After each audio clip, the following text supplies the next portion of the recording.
Panorama group, जो सोचता है वो करता है। नमस्कार, भारत लाइव देख रहे हैं आप। देखिए, मानसून सत्र का आखिरी दिन था और अब खत्म होने के बाद विधानसभा सभी तमाम नेता जो हैं बाहर निकल रहे हैं। विजय चौधरी भी बाहर निकली। उनसे पूछा गया कि विपक्ष आरक्षण के मुद्दे को लेकर हंगामा कर रही है, तो कहीं ये बोल रही है कि लोकतंत्र में, सदन में हमारी बात नहीं सुनी जा रही है, हमारी आवाज को दबाया जा रहा है। इस पर उन्होंने कहा कि हमने जब कह दिया कि आरक्षण को 9वीं सूची में शामिल करने की अनुशंसा हो चुकी है, इस पर बात हो चुकी है, फिर भी कार्रवाई इस पर जो है क्यों विपक्ष हंगामा कर रहा है, ये तो कोई कहने की बात ही नहीं है। जब हमने कह दिया, सरकार ने कह दिया, इसके बावजूद जो विपक्ष है हंगामा कर रहा है। इसके बाद उनसे पूछा गया कि विपक्ष का ऐसा कहना है कि लोकतंत्र में हमारी आवाज दबाई जा रही है, माननीय अध्यक्ष नंदकिशोर यादव उनकी बात नहीं सुनते हैं। इस पर उन्होंने कहा कि ये एक सदन है, यहां पर आप खड़े होकर भाषण नहीं दे सकते हैं, और जिस तरीके से हंगामे होते आए हैं, तो उस हंगामा अगर आप फिर यहां पे करिएगा तो है ही कि आपकी जो भी बातें उसको नहीं सुनी जाएंगी और आपको बिठा दिया जाएगा। देखिए क्या कुछ कह रहे विजय चौधरी, आप खुद चल के सुनिए। सत्र था, लेकिन विपक्ष की जो भूमिका थी, उस भूमिका पर क्या कहेंगे सर? थोड़ा किनारे हो जाएंगे। क्या है, आप आराम से पहले लगा लीजिए।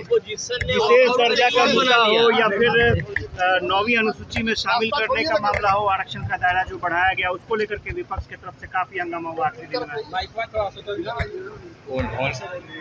उन्होंने क्या मांगा और क्या कहा और क्या किया, तीनों का जरा फर्क समझ कि उन्होंने कहा कि राज्य सरकार इसको 9वीं सूची में शामिल करने की अनुशंसा करे। हमने कह दिया कि राज्य सरकार ने 9वीं सूची में शामिल करने का अनुशंसा कर दिया है, पहले ही किया जा चुका है।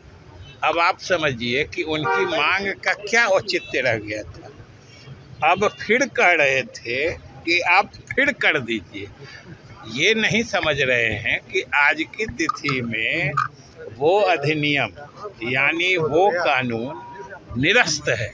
आज के तिथि में कोई कानून बढ़ा हुआ, जो पहले से आरक्षण का स्तर था उसी स्तर पर अभी आरक्षण दिया जा रहा है। जो आरक्षण की सीमा बढ़ाने वाला कानून बनाया गया था उसे न्यायालय ने निरस्त कर दिया है। तो आज की तिथि में तो आरक्षण की सीमा बढ़ाने वाला कानून है ही नहीं, तो किसको शामिल करने की अनुशंसा करेगा? समझते हैं नहीं। आप तो बोल रहे हैं कि अब सदन की लड़ाई हुई, अब सड़क तक चलेंगे, आंदोलन करेंगे, हम लोग बताएंगे। देखिए, आरोप लगाया कि हम लोकतंत्र की हत्या है, हम लोगों की आवाज नहीं। कौन सी आवाज?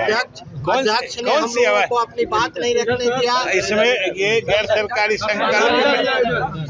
सरकारी संकल्प में भाषण तो होता नहीं है। वो तो अपनी बात कह चुके, संकल्प में ही उनकी बात होती है। देखिए, दरअसल क्या है ना कि ये आदमी, जिस आदमी का ट्रेन छूट जाता है ना, तो हताशा में जो ट्रेन के पीछे दौड़ता है, वही हालत है कि जातीय गणना करा के जो दलित, अति पिछड़ों की संख्या के हिसाब से मुख्यमंत्री जी ने सबों के आरक्षण की सीमा बढ़ा दी।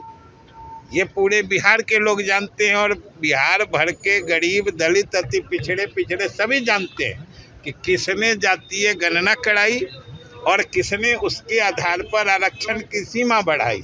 तो ये लोग तो अब सोच रहे हैं कि हम पिछड़ गए। सारा क्रेडिट नीतीश कुमार जी को, मुख्यमंत्री जी को और हमारे गठबंधन को मिल रहा है। तो ये गाड़ी जो खुल चुकी है, आगे बढ़ चुकी है, इनकी छूट चुकी है, उसको पीछे से दौड़ के पकड़ना चाह रहे हैं। ये होने वाला नहीं है।